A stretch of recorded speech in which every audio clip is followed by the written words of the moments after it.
नमस्कार, माझ्या YouTube चॅनलमध्ये आपणा सर्वांचं स्वागत आहे। आज गुरुपौर्णिमा आहे। सर्वप्रथम गुरुपौर्णिमेच्या सर्वांना हार्दिक शुभेच्छा। गुरुपौर्णिमेनिमित्त मी प्रसादासाठी बेसनाचे लाडू बनवत आहे आणि त्यासाठी काय काय साहित्य लागते ते आपण आता बघूया। 3 वाट्या बेसन घेतलं मी, 3 वाट्या साखर घेतली। जेवढं बेसन असेल तेवढीच साखर घ्यायची। 1 चमचा विलायची पावडर घेतली आणि थोडेसे बदाम काप घेतले। बेसन लाडूच्या कृतीला आपण आता सुरुवात करूया। सर्वप्रथम बाउल मध्ये बेसन घेऊन बेसनाचा गोळा बनवून घ्यायचा आहे।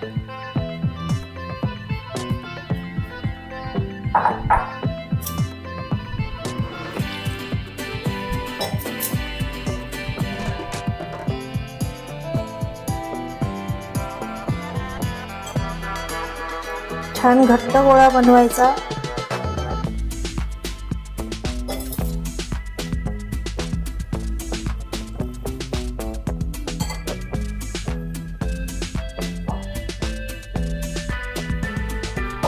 आता हा बेसनाचा गोळा तयार झालेला आहे।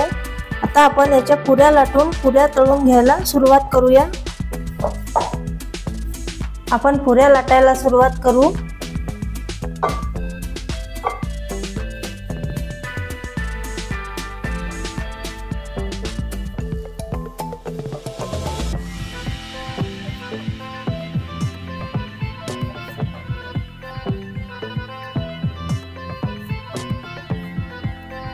पुऱ्या थोड्या पातळच लाटायच्या, चांगल्या तळल्या गेल्या पाहिजे।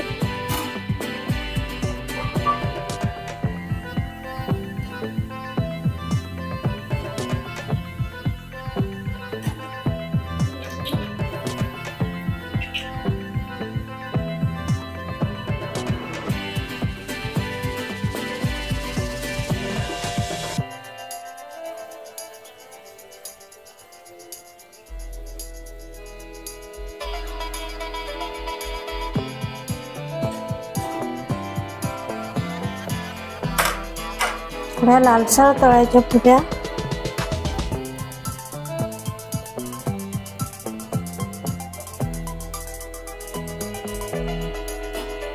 आता काढून घेऊया।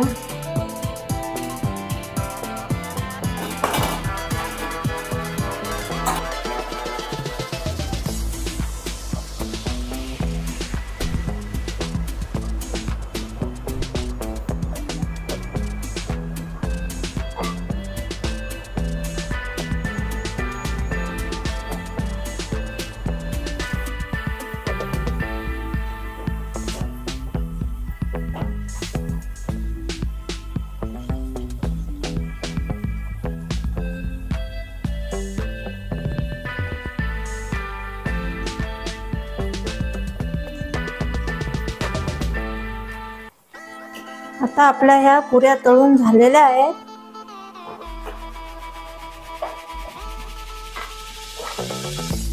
ह्या पुऱ्या थंड झाल्यावर मिक्सर मधून त्याची बारीक पावडर तयार करून घ्यायची। पुऱ्या थंड होईपर्यंत आपण आता पाक करायला घेऊया। सर्वप्रथम कढई ठेवली मी गॅसवर, त्यामध्ये साखर टाकले। साखर पूर्ण बुडेल इतपत पाणी टाकायचं आहे। साधारणतः 1.5 ग्लास पाणी टाकायचं आहे।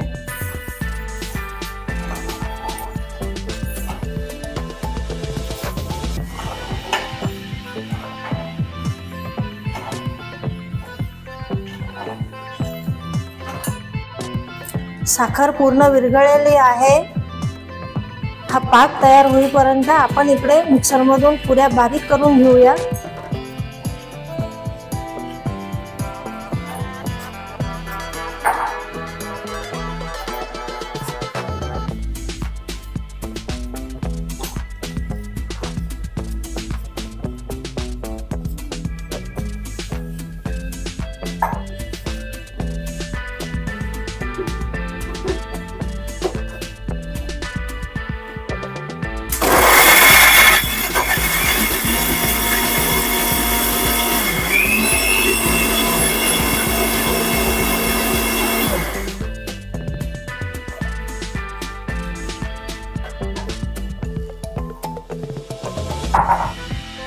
ही अशी रवेदार पावडर तयार झालेली पाहिजे।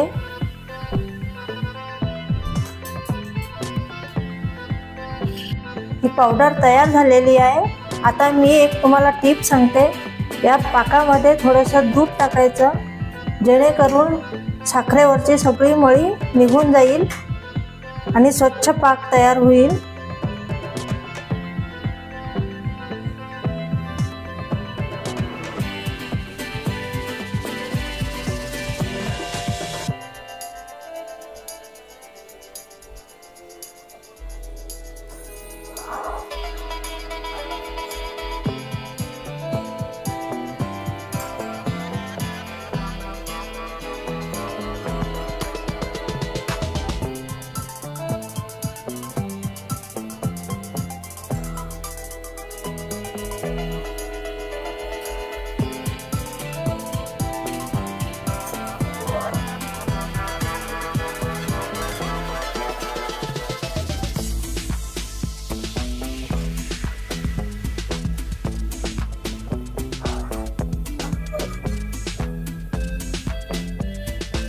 पावडर करून तयार झालेली आहे।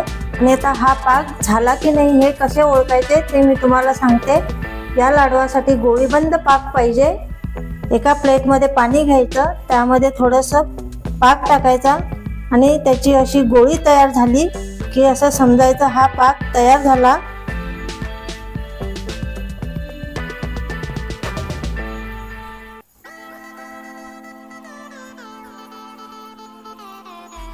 ही अशी गोळी तयार होते त्याची।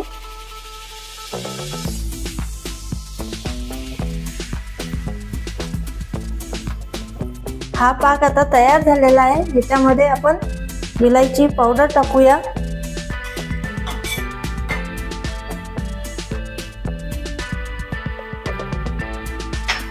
आणि ही पुऱ्यांची पावडर टाकून घेऊया।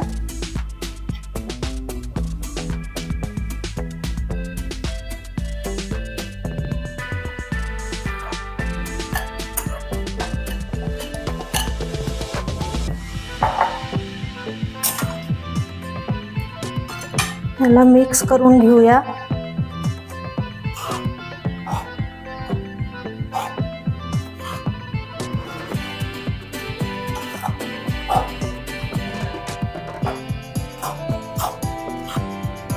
पावडर ही छान मिक्स झालेली आहे पाकामध्ये आणि हे बॅटर आपण घट्ट होईपर्यंत 1 तास बाजूला ठेवून देऊया। लाडूचं बॅटर हे थंड झालेलं आहे, मोकळं झालेलं आहे आणि मी आता तुम्हाला लाडू बांधून दाखवते।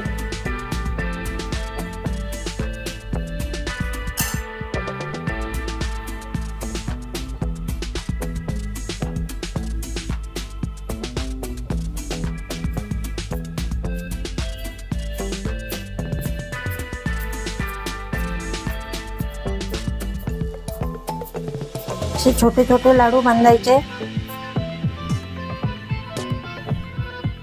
वरती सजावटीसाठी